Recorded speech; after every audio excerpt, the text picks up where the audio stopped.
Aujourd'hui, nous allons nous intéresser à la décolonisation en règle générale. Hier, nous avons étudié la décolonisation de l'Algérie. Alors, je vous laisse regarder tout d'abord cette carte qui apparaît à votre écran. Cette carte a pour titre « Les empires coloniaux » en 1945. Alors, vous regardez la légende et vous voyez les territoires qui sont contrôlés en 1945 par le Royaume-Uni en orange, la France en bleu, la Belgique en rose, les Pays-Bas en orange, le Portugal en vert, l'Espagne en jaune et l'Italie en violet. Alors, je vous laisse quelques secondes pour regarder ce document. On va tout d'abord parler de l'Algérie qu'on a déjà étudiée hier et avant les vacances et qui est entourée sur la carte. L'Algérie est une colonie française puisque l'Algérie est coloriée en bleu sur la carte. La France possède d'autres colonies, également en Afrique. En Afrique du Nord, elle possède le Maroc, l'Algérie et la Tunisie, mais également l'AOF et l'AEF en Afrique centrale, et elle possède aussi l'île de Madagascar. La France possède également des colonies en Asie, comme l'Indochine que j'ai entourée sur votre écran. La France possède également des territoires un peu partout dans le monde, dans toutes les mers du globe, notamment la Guadeloupe, la Martinique ou encore la Nouvelle-Calédonie. La France est donc le second pays à posséder le plus de colonies. Elle possède en effet des colonies qui lui permettent d'avoir un territoire de 10 millions de kilomètres carrés et qui comptabilise 50 millions d'habitants. On vient de voir que la France était à la tête du deuxième empire colonial au monde. Alors, je vous laisse regarder la carte quelques secondes et vous allez devoir me dire quel est le territoire qui possède le plus de colonies. Si on regarde la carte, on constate que la couleur qui est la plus représentée, c'est le orange. Donc en effet, le Royaume-Uni, c'est le territoire qui possède le plus de colonies en 1945.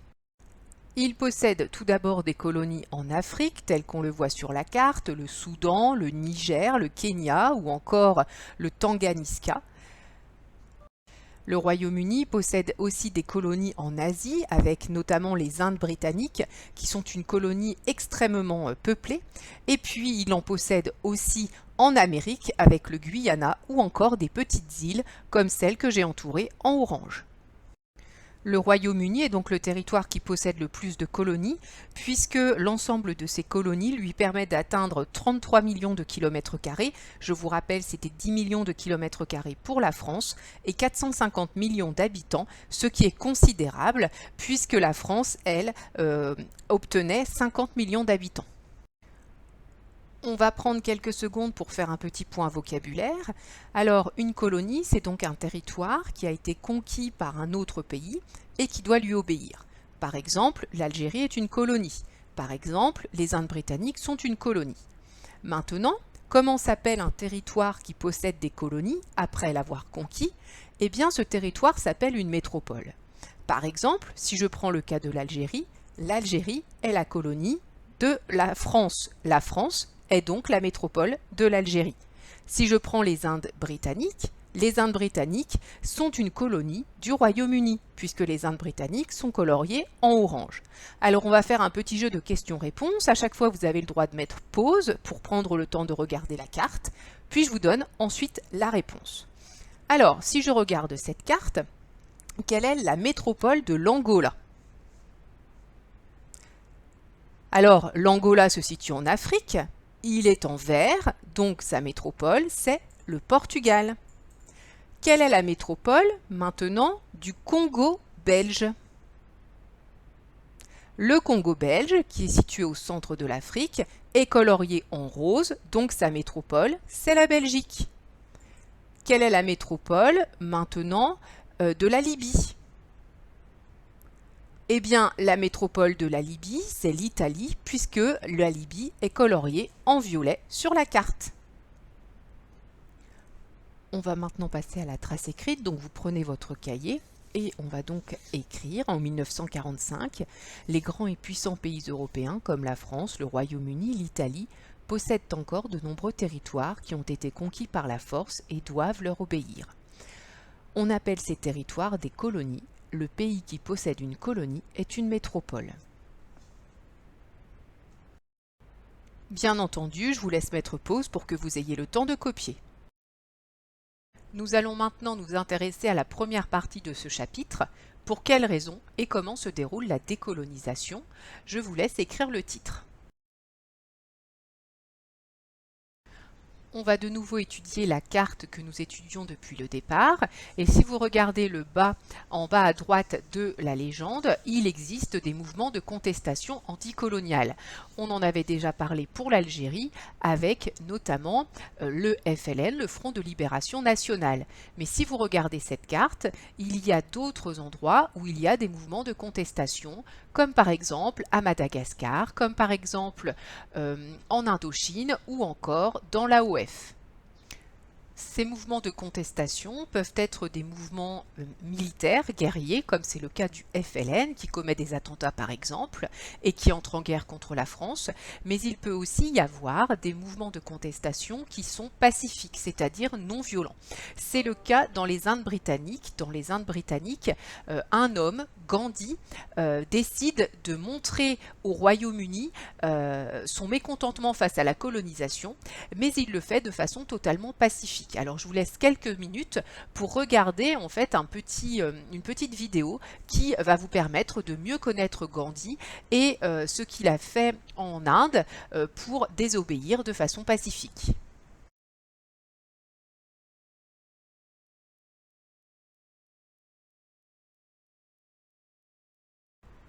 Alors, on va regarder ce document, cette carte qui s'affiche devant vous et qui a pour titre La décolonisation et l'émergence du tiers-monde.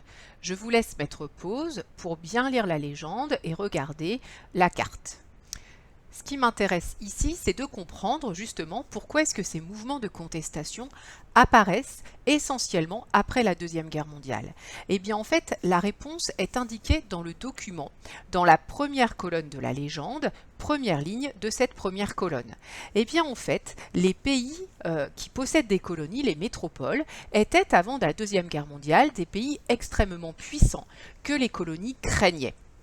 Les colonies craignaient ces territoires car ils étaient plus puissants économiquement et militairement. Sauf que la Seconde Guerre mondiale est passée par là et que les métropoles, qui sont la France, le Royaume-Uni, l'Italie ou encore l'Espagne ou le Portugal, sont sortis très affaiblis de la Seconde Guerre mondiale. Alors, certains habitants des colonies ont estimé qu'il était temps de ne plus craindre ces métropoles et de réclamer leur indépendance. On va donc marquer tout cela, résumer tout cela dans le cahier. Je vous laisse écrire à la suite du titre grand 1 que l'on a écrit, petit 1, une période favorable à la décolonisation. Petit a, les métropoles sortent affaiblies de la Seconde Guerre mondiale. Des mouvements indépendantistes sont alors créés car les habitants des colonies craignent moins la métropole. Ces mouvements réclament l'indépendance en utilisant des moyens pacifiques, non violents, comme des grèves ou le refus de respecter les lois, ou violents, les attentats. Alors, je vous laisse bien aller à la ligne après moyen, vous laissez 2 carreaux et vous mettez un tiret pour pacifique, et vous faites la même chose pour violent. À la suite de loi, vous allez à la ligne, vous laissez 2 carreaux et vous indiquez violent.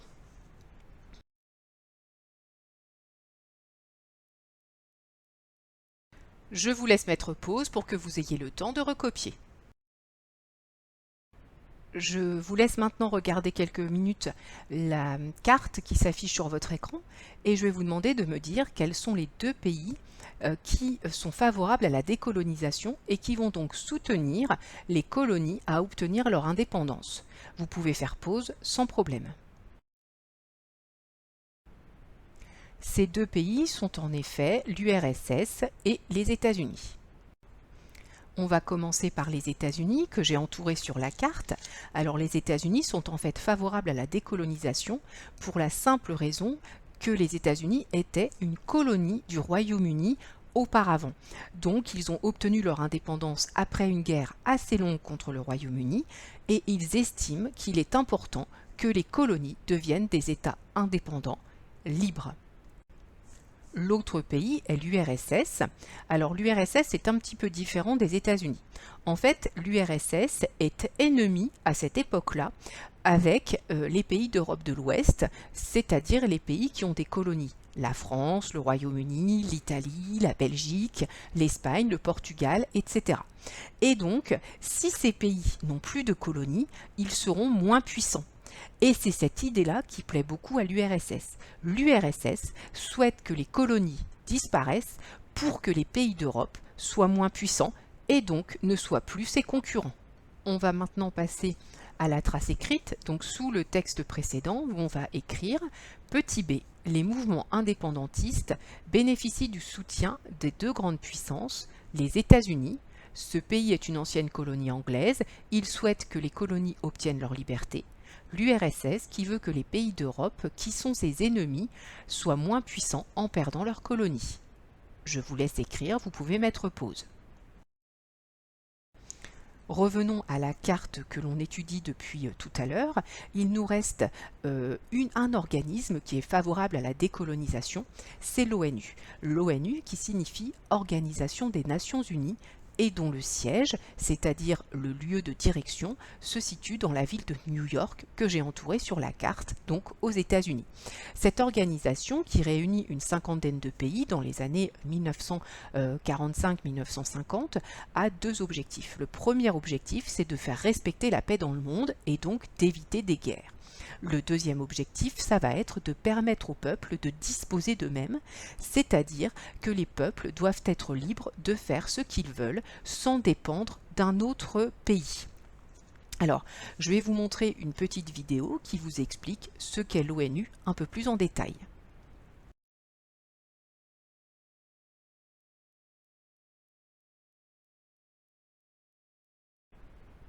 On va maintenant pouvoir résumer tout cela, donc je vous laisse sauter une ligne en dessous du petit b que vous venez d'écrire. Enfin, l'ONU, Organisation des Nations Unies, souhaite que les colonies obtiennent leur indépendance. L'ONU souhaite que chaque peuple soit libre de disposer de lui-même, ce qui n'est pas le cas lorsque l'on est une colonie, puisque les habitants obéissent à la métropole.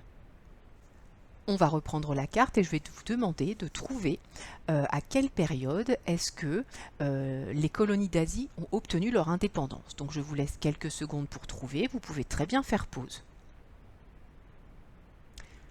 Alors, comme les colonies d'Asie sont coloriées en rouge, la quasi-totalité des colonies d'Asie du Sud-Est ont obtenu leur indépendance entre 1945 et 1955. Je vais vous poser la même question pour les colonies d'Afrique. Pendant quelle période est-ce que la quasi-totalité des colonies d'Afrique ont-elles obtenu leur indépendance?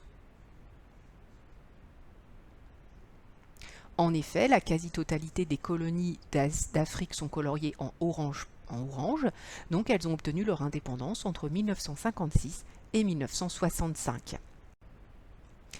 Il est clair qu'entre 1945 et 1965, la quasi-totalité des colonies d'Asie et d'Afrique ont obtenu leur indépendance, mais certaines sont coloriées en jaune pâle et elles ont obtenu leur indépendance après 1966. Certaines l'ont même obtenue à la fin des années 1980, ce qui est très récent. Il nous reste à noter cela dans le cours. En dessous du petit c, vous sautez une ligne, on va écrire le petit 2. Petit 2, la principale phase de la décolonisation se situe entre 1947 et 1962. Pendant cette période, l'essentiel des colonies d'Asie et d'Afrique accèdent à l'indépendance. Pour finir cette partie, il nous reste un tout petit point à voir, c'est la façon dont les colonies obtiennent leur indépendance. Alors, on a déjà étudié une façon dont les colonies obtiennent leur indépendance, c'est le cas de l'Algérie. L'Algérie obtient son indépendance après une guerre qui a commencé en 1954 et s'est terminée en 1962. Alors, je vous laisse regarder cette carte et dites-moi comment est représenté sur cette carte le fait que certaines colonies obtiennent leur indépendance après une guerre. En effet, la réponse se trouve dans la deuxième colonne, le dernier point de la deuxième colonne, avec une espèce de petite étoile sur laquelle il est marqué guerre d'indépendance. Alors, si on regarde maintenant les pays, citez-moi 3 pays qui ont obtenu leur indépendance après une guerre, hormis l'Algérie. On a en effet l'Angola, la Namibie, le Mozambique, le Kenya, l'Indonésie, la Malaisie et le Vietnam. Donc on a quand même un certain nombre de pays qui ont obtenu leur indépendance suite à une guerre. Toutes les autres colonies ont obtenu leur indépendance suite à des négociations, alors plus ou moins difficiles, plus ou moins houleuses avec leur métropole, mais elles ont obtenu leur indépendance sans guerre.